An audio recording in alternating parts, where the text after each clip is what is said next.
Nosso estudo de hoje é a lição 44 do Livro da Esperança, Dinheiro, o Servidor. Disse-lhes o Senhor: Bem está, bom e fiel servo. Sobre o pouco foste fiel, sobre muito te colocarei. Mateus, capítulo 25, versículo 23. A pobreza é para os que a sofrem a prova da paciência e da resignação. A riqueza é para os outros a prova da caridade e da abnegação. Capítulo 16, texto 8 do Evangelho segundo o Espiritismo. O dinheiro é semelhante à alavanca, suscetível de ser manejada para o bem ou para o mal. Acorrentada ao poste da avareza, produz o azinhavre da sovinice, contudo, sob a inspiração do trabalho, é o lidador fiel que assegura os frutos do milharal e as paredes da escola, a cantiga do malho e a força da usina. Atrelado ao carro do orgulho é o estimulante do erro, mas na luz da fraternidade é o obreiro da renovação incessante, enriquecendo o solo e construindo a cidade, desdobrando os fios do atendimento e garantindo os valores da educação. Aferrolhado no cofre da ambição desvairada é o inimigo da evolução, todavia endereçado à cultura é o agente do progresso, auxiliando o homem a solucionar os enigmas da enfermidade e a resolver os problemas da fome, a compreender os mecanismos da natureza e a inflamar o esplendor da civilização que analisa a Terra e vasculha o firmamento. Detido na sombra do egoísmo, é o veneno que promove a secura do sentimento. No entanto, confiado à caridade, é o amigo prestimoso que desabotou rosas de alegria no espinheiral da provação, alimentando pequeninos desamparados e sustentando mães esquecidas, levantando almas abatidas que o infortúnio alanceia e iluminando lares desditosos que a necessidade escurece. Dinheiro, repara o dinheiro, dizem que ele é o responsável pelo transeunte que a embriaguez atira à calçada, pelo delinquente escondido nas aventuras da noite, pelo irmão infeliz que anestesiou a consciência na cocaína, pela mão insensível que matou a criancinha no claustro materno. Entretanto, por trás da garrafa e da arma delituosa, tanto quanto na retaguarda do entorpecente do aborto, permanece a inteligência humana que escraviza a moeda, a criminalidade e a loucura. Contempla o dinheiro pensando no suor e no sangue, na vigília e na aflição de todos aqueles que choraram e sofreram para ganhá-lo, e vê-lo-ás, por servidor da felicidade e do aprimoramento do mundo, a rogar em silêncio para que lhes ensines a realizar o bem que lhe cabe fazer. Essa parte final do estudo de hoje aqui do Emmanuel, ela faz um convite para a gente, porque quanto mais a gente tiver exemplos de pessoas que conseguem utilizar bem do dinheiro, ou quanto mais a gente até exortar esses exemplos, porque exemplos existem, mas eles ficam no anonimato, eles ficam escondidos para a gente. Né? Porque o dinheiro, ele, como começa aqui a lição do Emmanuel, ele é uma alavanca que você pode empurrar tanto para o bem como para o mal. E todas as vezes que ele está preso, né, pelo egoísmo, pela vaidade, pelo orgulho do ser humano, ele leva para caminhos desastrosos, porque o dinheiro pode estar sendo aquele que está entorpecendo a alma, não só através do corpo físico, mas principalmente através dos vícios morais, vícios da preguiça, vícios, né, da boemia, vícios, né, enfim. Então o que acontece? O dinheiro é um excelente professor, né, de cada um de nós ao longo das existências físicas, porque nós precisamos do dinheiro para sobreviver. Isso aí não tem como. É até uma coisa que a gente costuma falar nas nossas instituições religiosas. A gente fala assim, infelizmente, né, a gente, para poder manter a instituição funcionando, a gente precisa de dinheiro.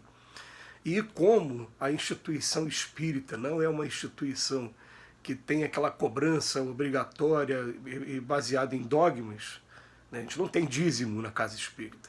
Né? Então o que acontece? O espírita ele tem mais dificuldade de meter a mão no bolso para ajudar a instituição. Né? Ele tem que ter mais consciência disso, né? De pelo menos saber quais são as despesas que a gente tem nas instituições e participar de alguma maneira dessas despesas.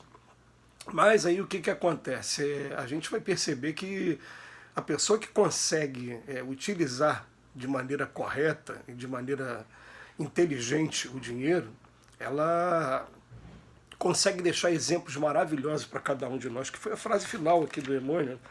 Contemplam o dinheiro, né, pensando no suor e no sangue, na vigília e na aflição de todos aqueles que choraram e sofreram para ganhá-lo, e vê-lo-ás por servidor da felicidade e do aprimoramento do mundo, a rogar em silêncio, para que lhes ensines a realizar o bem que lhe cabe fazer.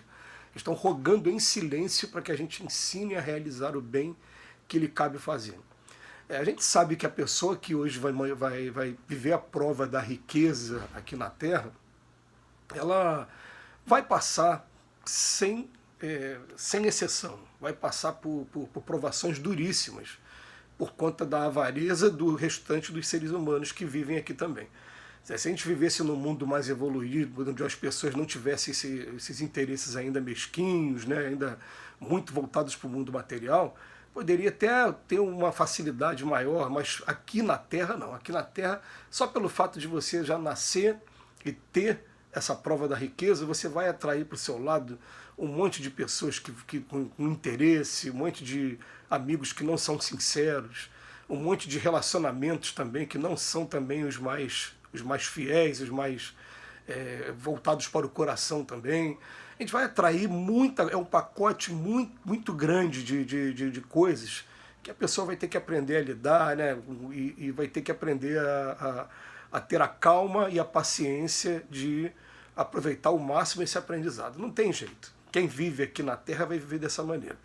Então eu estou querendo dizer o seguinte: se a pessoa for aquela pessoa muito organizada de colocar no papel tudo, ela vai perceber ali que vai ter alguns investimentos que foram errados, vai ter dinheiro que teve que ir embora para a Receita Federal e para os outros cobradores de juros que a gente vai ter por aí, os negociantes por aí.